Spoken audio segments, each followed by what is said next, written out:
వ్యక్తిత్వం మీద దాడి వెనక ఇదేదో ఆషామాషి కార్యక్రమాలు కావు, పెద్ద కుట్రే దాగి ఉంది. మళ్ళా తెలంగాణను అస్తిత్వం లేకుండా చేసి బలహీనపరచాలనే కుట్రలు జరుగుతున్నాయి. దాంట్లో భాగమే ఇవాళ బతుకమ్మను పరిహరించి మనకు లేకుండా చేసే ప్రయత్నం. ఆ నేపథ్యం, ఆ కుట్రలేంటో బాగా తెలిసిన వ్యక్తి సీనియర్ జర్నలిస్ట్ వేణుగోపాల స్వామి గారు మాట్లాడాల్సిందిగా కోరుతున్నాను.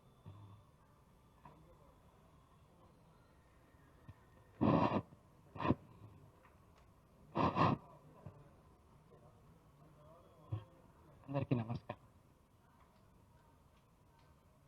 1980s అంటే 82-84 ప్రాంతం ఆర్ట్స్ కాలేజ్ దగ్గర మిత్రులతో మాట్లాడుతున్నప్పుడు ఒక ముగ్గురు పల్లెటూరి పేద విద్యార్థులు టక్ చేసుకొని చాలా స్వాభిమానంతో ఉండి మాట్లాడుతున్నారు మాతో.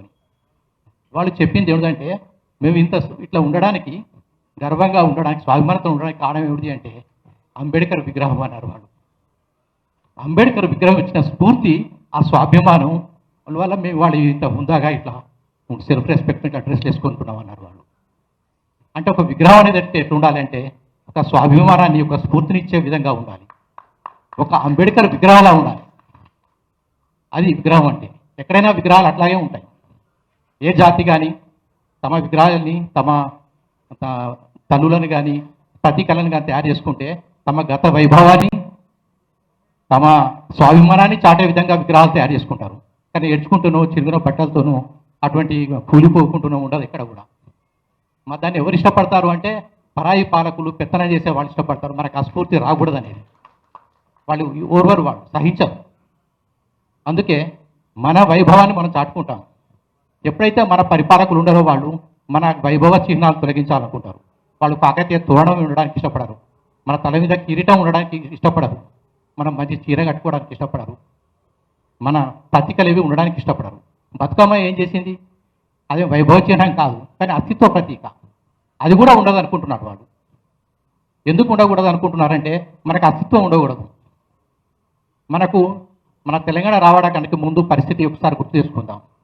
బతుకమ్మ ఆడనివ్వలేదు. ఆస్కాల దగ్గర హోలీ ఆర్ట్ ఉంటే దాడి చేసి కొట్టినారు. ఎక్కడ కూడా తెలంగాణ పదం అసెంబ్లీలో కూడా వాడొద్దు అన్నారు వాళ్ళు. ఎందుకన్నారంటే అప్పటి పరిస్థితి ఊహించుకోండి. తెలంగాణ జిల్లాలంతా కల్లోలం, ఇనుపబుట్ల చప్పుడు, తూటాలు, బొంబాయి దుబాయ్ పోవడం, భయపడుకుంటూ బతకడం. మనకు నీళ్లు ఉండయి, నిధులు ఉండయి, ఉద్యోగాలు ఉండయి. ఆ పరిస్థితి నుంచి పక్కదో పట్టించడం కోసం ఒకవైపు అణచివేత ప్రయోగించుకుంటూనే ఇంకోవైపు మన అస్తిత్వం మీద దాడి జరిగింది. ఎందుకంటే మనకు డబ్బు లేకపోతే సాధించుకోవచ్చు, అధికారం లేకపోతే సాధించుకోవచ్చు, కానీ అస్తిత్వాన్ని కోల్పోయిన క్షణాన్ని అన్ని కోల్పోతాం మనం. మన స్వాభిమానం అనేది మనకు ప్రధానం. మరి ఇప్పుడు ఎందుకు జరుగుతుందంటే ఈ స్వాభిమానం మీద జరుగుతున్న దాడి అనేది ఒక భారీ ఎత్తున తెలంగాణ మీద జరిగే విస్తృత దాడికి ఒక సూచన. మళ్ళీ రేపు ఆ పరిస్థితులు రాబోతున్నాయి. హైదరాబాద్లో 142 సెక్షన్ అంటున్నారు. కాదు, తెలంగాణ అంతటా కూడా రేపు ఆ పరిస్థితులు వస్తాయి. తెలంగాణలోకి నిధుల ప్రవాహం ఆగిపోయింది, మన నీళ్ల ప్రవాహం ఆగిపోయింది. మాది కరీంనగర్లో ఇక్కడ ఉస్నాబాదు దగ్గర రేకొండ గ్రామం. కొద్ది రోజుల కింద వేనా. అంతకుముందు ఎప్పుడు నీళ్లు నిండిపోయి ఉండేవి. ఇప్పుడు సగానికి వేనాయి నీళ్లు వేనాయండి మళ్ళా చెప్తున్నారు వాళ్ళు.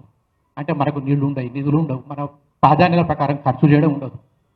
అప్పుడు నిరసనలు వ్యక్తమవుతాయి, ఉద్వేగాలు ఉంటాయి, అడుగుతారు ప్రజల్ని. అందుకోసం అస్తిత్వం మీదనే మొదటి దాడి జరుగుతున్నది. రేపటి రాగే విధ్వంసానికి తెలంగాణలో ఇదొక సూచన. మనం దీన్ని ఇక్కడే ఎదుర్కోకపోతే మనం అస్తిత్వాన్ని కోల్పోతాం, అన్ని కోల్పోతాం మళ్ళీ. అందుకోసం ఈ అస్తిత్వ పరిరక్షణ కోసం ముందే అప్రమత్తమై ఈ సమావేశం ఏర్పాటు చేసినందుకు జాగృతి వారికి కృతజ్ఞతలు.